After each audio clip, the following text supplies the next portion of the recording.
Welcome to the living word of God. In verse 9, then they came to the place of which God had told him, and Abraham built an altar there and placed the wood in order, and he bound his son Isaac and laid him on the altar upon the wood. They came to the place. They built the altar, and I'm sure Isaac helped it. They placed the wood. And I can imagine Abraham turned to his son and said, God have told me to sacrifice you. Isaac was a young man, remember. Abraham was 100 plus years old. But Isaac did not run away. He must have told, if it is the will of God, here I am.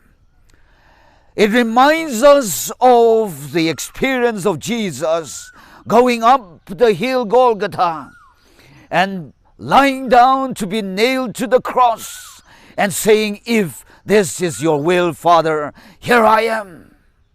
Isaac laid on the altar that day, and Abraham with a heavy heart. And I can imagine God with a heavy heart, seeing his only begotten son crucified on the cross, took out the dagger,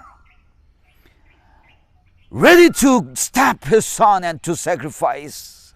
Oh, in verse 10, Abraham stretched out his hand, took the knife to slay his son. In verse 11, and the angel of the Lord called to Abraham from heaven and said, Abraham, Abraham. And as before, he said, here I am.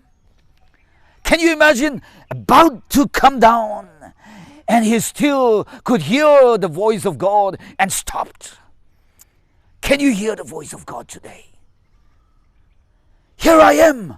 And the angel said, God said, do not lay your hand on your son, the lad, or do anything to him, for I know that you fear God, and since you have not withheld your son, your only son, from me. Abraham's faith was exhibited. He did not withhold anything from sacrificing to God. What are we withholding from giving to God? Your life, your prestige, your status, your position, your wealth. Are you holding it back? Abraham did not withhold it. And I tell you, God knew his faith. And he said, because you have not withheld anything from me, I will bless you. Oh, don't you want to be blessed by God? May God bless you for willingness to give up